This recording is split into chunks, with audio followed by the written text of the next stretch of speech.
Hi, everyone. Thanks so much for joining us here on the Daily Racing Form YouTube. We have a preview for the Sunday race of the day for you. It's going to be over at Churchill Downs on closing day. Remember, you can get free past performances on the website for every race of the day. Let's take a look at the field for the Maxfield. This one's going to go as race number 10. Churchill closes the meet real strong this weekend, Mike. They have some good races both Saturday and Sunday. This one, a field of 13. I mean, we have a lot of these 3-year-olds in here who are lightly raced, who have some upside, horses who may have been trying tougher earlier on. There's a lot of directions I thought you could go in this race. Just feels like a real war, doesn't it? You got 13 horses in here. Yeah, it's one of those 7 furlong races too, where you have a bunch of horses turning back in distance, where it feels like they really need that, and it's really going to help them. There's a lot going on here, Gino. It's a super interesting race. And we'll take a look at the pace projector. How does Timeform US think this one sets up? Verifire up front. That's not surprising. Speed King.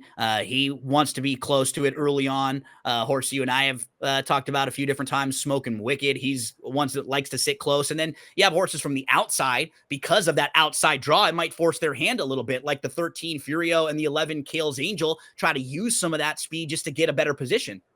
Yeah, I agree with that. I mean, there's plenty of speed in this race, so I do expect the pace to be fast. I don't know. Verifire is one of those horses who feels like he's got a lot of talent. He's also got a lot to prove in this race, and he does have speed, Gino. But when I watch him run, I don't feel like he's a horse who needs to be on the early lead. And I'd kind of be surprised if this pace was really fast. I'd kind of be surprised if Pratt was sending him into a duel here.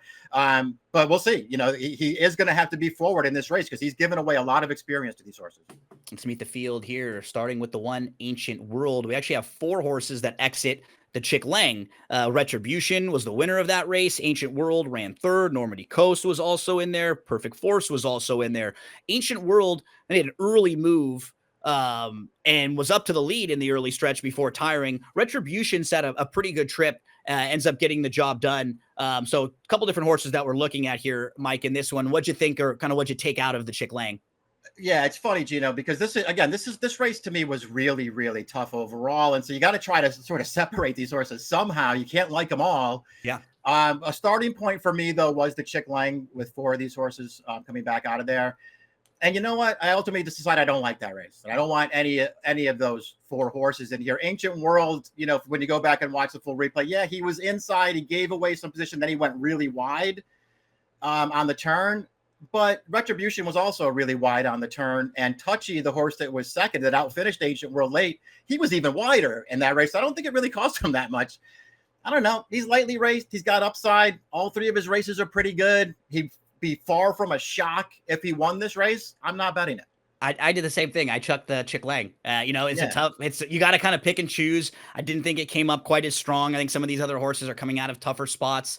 So we move from Ancient World to Captain Cook. And when you were mentioning horses cutting back that could really enjoy the cutback, he to me felt like one of the horses you were talking about. He just makes a lot of sense in here. Captain Cook coming off the 3rd place effort in the Peter Pan. He had the lead in that race because on paper, it really didn't look like there was much speed there. McAfee was pressing him and kind of putting the pressure on him throughout. And then Captain Cook faded late. They both lost to Hill Road there. So 3rd start of the form cycle, cuts back to 7. I think he's a pretty good fit for him here. I agree. Just don't really love either of his last 2 races. And this is the most recent one. This is the Peter Pan, where as you mentioned, his stablemate there, McAfee, just sort of put the pressure on him going 9 furlongs. And I think that's just a really bad thing for Captain Cook, Gino, because I don't think he wants to go this far. And so if he can't get loose on the lead and get sort of a soft trip, I just don't think he finishes going the 9 furlongs. This is far from a poor performance, but it's not great either. And, my thinking on him, for a couple of months now has been that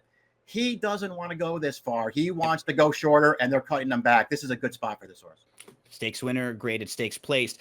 Normandy Coast, Perfect Force, Retribution. The next 3 horses in a row that we'll all talk about will all come out of that Chick Lang, the replay that we just watched a moment ago when Ancient World was 3rd. Normandy Coast was fast away early, kind of got crossed over on. He won a stakes race in a race taken off the turf a couple starts back. I just need to see a little bit more from him against a group like this, Mike. It's a tough spot. I got to see more on the speed figures and more improvement. Yeah, I agree with all that stuff. I mean, when you go back and watch the Chick Lang too, it felt like he had a real shot at that race, wide open down on the inside as everybody else went wide, and he just couldn't find enough there to get the job done. His wins are fine, but they're more game than anything else. Gino, he's just not fast, and I think this is a really tough spot for him. Perfect Force is next up for D. Wayne Lucas. And you look at the stretch of 3 races in a row from breaking his maiden to winning his second victory, then coming back in third in the Hot Springs. Just on the speed figures, those aren't really far off from what it would take to compete with these. Just not really all that fast early. Hasn't run some of his better races at Churchill Downs, and he's going to have to improve on the horses that were in front of him last time out, and we didn't really love that race all that much. Yeah, exactly. I mean, I guess since we keep talking about the Chick Lang and I'm sort of knocking that race, I guess we should at least point out, or at least I should at least point out that I also did the stakes preview, I think, for that race and didn't like Retribution at all. I mean, I got the race totally wrong. And so maybe I'll just be wrong about this one as well. I don't know. Perfect Force, it was actually one of the horses that I liked and used a little bit in the Chick Lang. And I just didn't think that he ran that well. And Retribution is the 5 who was the Chick Lang winner that day, and he's won 2 of his 3 starts. He's getting a little bit better in each of them, but this does feel like by far tougher group than what he's faced. I think there are probably 4 or 5 horses in this race that might be better than what he's faced in his couple of starts. So I don't want to knock what he's done, but I just like others more. I think I'm looking in a different direction. I feel the same way about it. I don't want to go on and on about that Chick Lang. He did what he did in that race. He got a good trip and he got the job done, and he took another little step forward here.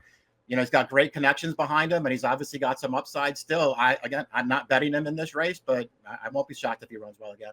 It's a tough spot for Smoke 'em Wicked, but you and I have pointed this course out a couple different times. Yeah. He's really honest. He's a cool Louisiana bred. He tries hard. I think cutting back from a mile to 7 furlongs will help him a little bit. His Lafayette was solid. I think probably a little better than that speed figure. The track was playing really weird at Keeneland. Yeah. Remember early part of the meet, they had a lot of that rain. They moved some days around. So I think some of the speed figures are a little light or maybe just a little off on some of those first couple days at Keeneland. But I don't knock him overall as a horse. I like that stretch of races he had from November to December. I just want to see him kind of get back to that. But I could absolutely see him like a bottom of exotics horse in here. He just have to really kind of throw up a very good effort, I think, to win this race. Yeah, I agree. But the thing is, and listen, he's obviously got a lot to prove still. He's got to prove that he can go with these kinds of horses. And, you know, these open stakes horses, and he hasn't necessarily proven that yet, but I still think he's good, Gino. Yeah. And I think he's a sprinter. You know, I know it was a 1-turn mile last time, but to me, shorter is way better for this horse. He's got speed. He's going to be a price in this race, and I'm using him. Yeah, and in a big field, he can sit a little bit too if he has to. So he's got some options in this one. Speed King is another one of those horses who had been going longer, but will probably enjoy this cutback. He won the Southwest, the Grade 3 Southwest at 1 1/16. And then in the Rebel and in the Arkansas Derby, it's just too far for him. You could see it's beyond his scope. But this cutback will help. And you know what? He's a horse who's pretty quick. I mean, he was setting the pace in his debut at 6 furlongs in like 45 and change. So he's a horse who has some serious speed. Yeah, he's got a lot of speed. Another one of those horses that feels like cutting back and distance. Absolutely. Could really work for him. I mean, you know, the race 2 back there, it feels like Bejarano just sort of made a mistake in that race. He got caught wide on the first turn. Yeah. They decided to take him back. And this horse doesn't want to run like that. He wants to be involved early. And so when they came back in the Arkansas Derby, they sent him. And he got hooked into that duel with Cornucopian, and they just both, you know, sort of wilted in there. So he's got excuses for his last 2 starts for sure. Flood Zone was one of the trickier reads for me because he goes into the Gotham at 17-1 off of a couple Florida bred races. And then he runs incredible in the Gotham. He earns a 98 buyer speed figure really, really well. Then I thought it was a weird decision to take this horse and run over in Dubai in the UAE Derby to try to maybe make their way to the Kentucky Derby. It just seemed a little bit off. He just didn't really fire at all in the UAE Derby. Now they come back here, couple months off. I have a tough time getting a feel for this one, Mike. What are we going to do with Flood Zone? Yeah, we feel the same way about him. I remember not liking him much in the Gotham at all. Didn't think he'd go off at 17-1 with the trainer change, and he did. I don't know, Gino. I really don't have anything to say about this horse. As of now, I'm just not buying into this horse. Yeah. And we'll see. I was wrong about him 2 starts back. You know, maybe I'll be wrong about him again in this spot, but he's just another one of those horses. I don't want any of my money tied up in this horse. If he beats me, he beats me. Max Scott, excited, won the Bachelor at Oaklawn last time out. We'll have to improve a lot on the Spire speed figure, I think, to get him more competitive with this group. Both of his wins have come from way, way out of it, though. Can he get a trip in here? Can you make a case for him? Yeah, I feel like if nothing else, if you wanted to look at this horse and say, you know what, he's getting better every time they send him out there, and he is going to be sitting back here in a race that could get really competitive in front of him, and maybe he can run late and pick up some pieces in here. That's not the worst way to look at this horse at some kind of really big price. We'll see if it works out that way. And we move to Verifire, who got to the lead pretty easily. It was able to clear by a length. Nice W at Pimlico on May the 16th. But the race before that, the career debut, was nice, Mike, because it showed you that he can sit off the pace a little bit if he has to. And I love Flavian Pratt in this situation. He seems to me like one of the absolute best at knowing what to do with the horse who has speed but can sit off a little bit. He has such a good clock and a good gauge of when to make the move or when to go. Verifire is a horse, so I think you like a little bit in here, right? Yeah, I mean, I just loved his debut for all the reasons that just he could have made the lead in that race, but they just sort of let other horses clear to get him to the outside. And I just thought he was super impressive winning that race. Not only did he win easily, but you could tell that there was more to come with this horse, that there's a lot of talent and potential in there. The Pimlico race, they just didn't, they didn't play any games there. He was the shortest of short prices in there. So they just put him on the lead and he toyed with those horses. And I guess ultimately, Gino, that's the real issue with this horse, right? Is because he's given away a lot of experience. I think it's pretty clear that he can run, but he's giving away a ton of experience in this race. And it's not like he found some kind of soft spot. It's a big field. These horses all have a lot of stakes experience around them. And so in some ways, even though this isn't a graded race, he's going to have to be the real thing if he's going to beat these horses. Kale's Angel has been very solid sprinting on the dirt, multiple stakes winner. He's going to make the third start of his form cycle. He's a first-time gelding in here.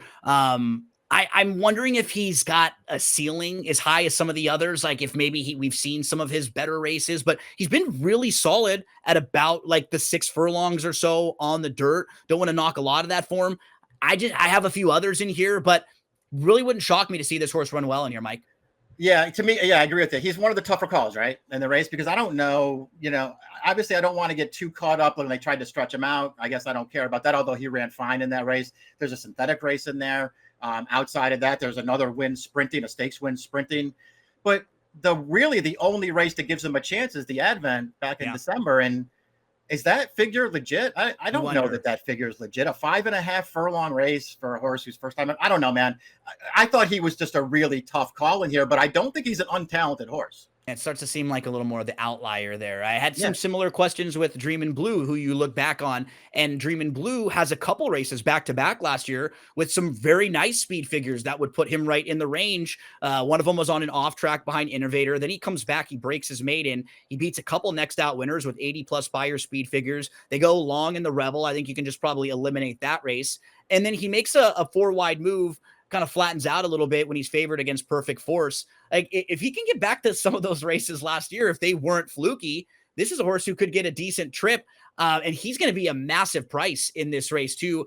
If they go really fast early on, I could actually see this horse being one to close in here. Mike, what do you think about Dreaminblue? Yeah, that I agree with you. That's how I would look at him too, because it feels like what he has going for him is that we already know that he can sit back and make a run. And so if this pace does get fast, as it's projected to do, it could really, work to his advantage. Initially, Gino, I didn't like him, mostly because the two sprint losses surrounding the maiden win, and I liked his maiden win quite a bit, but the two sprint losses surrounding that were both races where I just felt like he had every chance to win, and he didn't get by at the end. And it really bothered me that he didn't get by, but there's going to be a fast pace for him to close into this time. The Perfect Force race was the one that bothered me, right? Like I thought that was the one where I thought he just should have run better. He was favored that day. He's a little bit flat, and I can give a little excuse for coming off a bench last time out and on a muddy track, a race that was off a little bit. So I think at a big price, I'll give him one more shot, Mike. Round out the field with Furio. And Mike, overall, I don't really have a lot to knock about this horse. He's a multiple winner. His last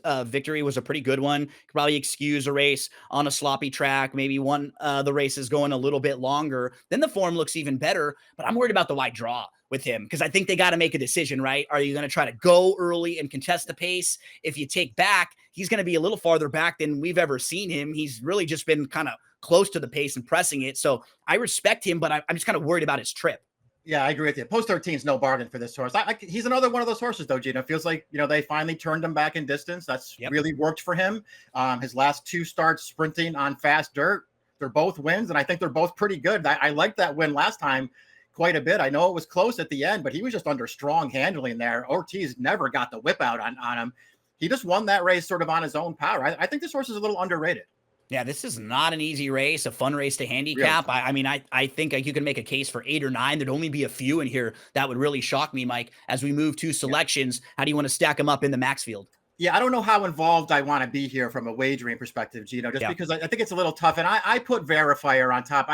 I don't know. I haven't seen the morning line yet. I don't know what kind of price he's going to be. I kind of feel like he's going to get bet in here. Yeah. And I don't think he's the kind of horse to take a short price on, but I do think he's good. And so I just put him on top in this race. And I didn't really want to pick anybody else. 10-2-6-7 for Mike, 12-2-8-6 for me. I'll throw a big one downfield with Dreaminblue, who hopes to get a fast pace and comes running late. Very tough way to end the Churchill Downs meet on Sunday. We wish you the best of luck in the Maxfield.